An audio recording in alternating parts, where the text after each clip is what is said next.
Satuwaru Kabupaten Sidoarjo.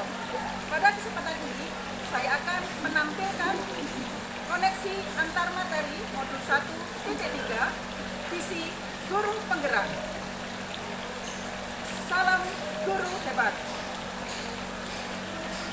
Assalamualaikum warahmatullahi wabarakatuh.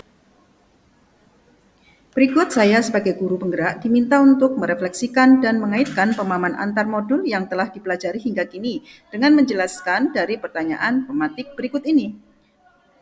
Pertanyaan pematik yang pertama, apa yang Bapak Ibu pahami mengenai kaitan peran pendidik dalam mewujudkan filosofi pendidikan Ki Hajar Dewantara dan profil pelajar Pancasila pada murid-muridnya dengan paradigma inquiry apresiatif IA di sekolah Bapak Ibu? Pertanyaan pematik kedua, revisi dan rumuskan dengan penuh keyakinan visi yang telah Bapak Ibu buat berdasarkan jawaban pertanyaan di atas ke dalam sebuah visi yang dapat membuat Bapak Ibu bersemangat ketika membacanya dan menggerakkan hati setiap orang yang membacanya.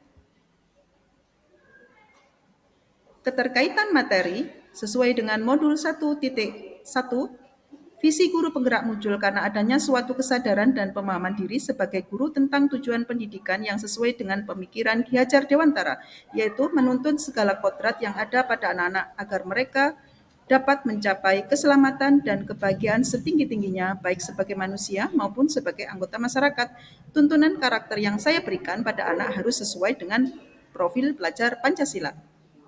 Yang kedua, keterkaitannya di sini adalah pada modul 1.2, terwujudnya visi guru penggerak selain adanya kesadaran dan pemahaman diri tentang tujuan pendidikan, maka disertai dengan kemampuan guru menjalankan nilai dan peran sebagai guru penggerak secara optimal. Keterkaitan dengan modul 1.3 di sini antara modul 1.2, modul 1.1 dan modul 1.3 adalah setelah guru memahami tujuan pendidikan dan telah mampu mengimplementasikan nilai dan perannya, maka dilanjutkan untuk mewujudkan visi guru yang berpihak pada murid. Guru dapat menggunakan pendekatan inquiry apresiatif atau IA dengan metode Bagja.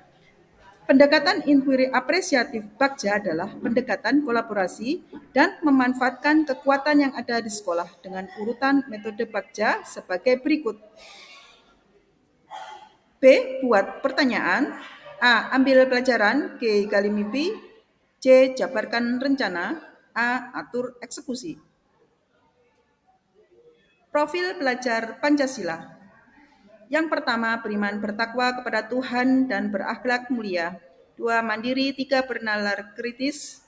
4. Kreatif. 5. Bergotong royong. Dan yang keenam, berkebinekaan global. Nilai dan peran guru penggerak sesuai dengan modul 1.2. Nilai guru penggerak berpihak pada murid, mandiri, reflektif, kolaboratif, inovatif. Peran guru penggerak menjadi pemimpin pembelajaran, mewujudkan kepemimpinan murid, mendorong kolaborasi, menjadi coach bagi guru lain, dan yang terakhir menggerakkan komunitas praktisi. Dalam prakarsa perubahan ini, maka saya berfokus pada gotong royong, yaitu pada profil pelajar Pancasila yang berfokus pada karakter gotong royong.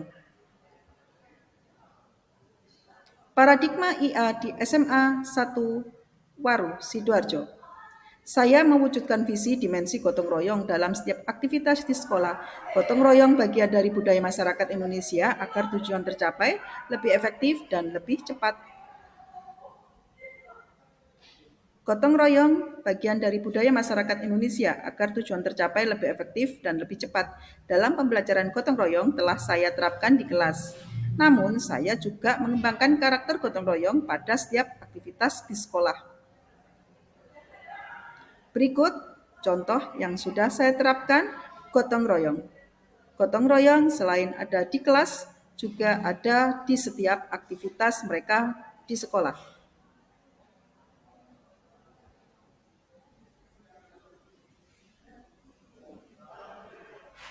Visi guru penggerak. Sesuai dengan pertanyaan pematik 2, maka selanjutnya saya menjabarkan untuk pertanyaan pematik 2. Visi guru penggerak terwujudnya siswa yang berilmu, berteknologi, dan berkarakter profil pelajar Pancasila. Prakarsa perubahan mengembangkan karakter jiwa bergotong royong dalam beraktivitas di sekolah. Prakarsa perubahan yang saya buat dengan metode Bagja. B. Buat pertanyaan. Pertanyaan pertama, apa yang harus saya lakukan untuk mendapatkan perhatian murid yang optimal dalam penyampaian pentingnya penguatan jiwa bergotong royong pada murid dalam beraktivitas di sekolah? Pertanyaan kedua, apa yang harus saya lakukan agar jiwa bergotong royong semakin berkembang? Pertanyaan ketiga, mengapa murid kurang peduli terhadap rekan-rekannya? Selanjutnya, A. Ambil pelajaran, mencari profil orang yang memiliki jiwa bergotong royong yang baik dan dapat menjadi keteladanan dalam beraktivitas di sekolah. Dengan cari tahu dan mencatat bagaimana dia mengatur strategi dan kegiatannya dalam pengembangan jiwa bergotong royong murid dalam kehidupan sehari-hari. Selanjutnya, metode Bagja yang ketiga adalah G. Gali mimpi. Di sini saya merumuskan pada gali mimpi. 1. Membuat deskripsi diri saat mencapai pengembangan jiwa bergotong royong pada murid sekolah tercapai secara optimal. Yang kedua, mencatat aktivitas murid yang dapat dilakukan selanjutnya dalam proses pengembangan diri berjiwa gotong royong. Selanjutnya, J. Jabarkan rencana. Membuat daftar aktivitas yang realistis untuk setiap minggunya dalam program pengembangan jiwa gotong royong. 2. Membuat catatan besar target aktivitas yang akan dicapai per minggu dan menyimpannya di buku catatan digital.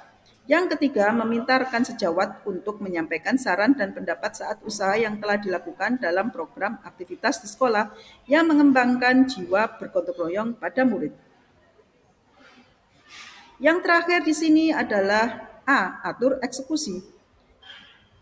Atur eksekusi yang sudah saya rumuskan di sini adalah melakukan kolaborasi dengan kepala sekolah atau rekan sejawat tentang solusi dari kesulitan yang saya hadapi pada siswa, melakukan evaluasi yang terdapat hasil yang diperoleh setelah proses pengembangan karakter jiwa bergotong royong pada murid di sekolah. Yang ketiga, melakukan refleksi dan evaluasi terhadap hasil yang diperoleh setelah proses pengembangan karakter bergotong royong pada murid. Demikian yang bisa saya jabarkan tentang koneksi antar materi modul 1.3. Semoga bermanfaat. Wassalamualaikum warahmatullahi wabarakatuh.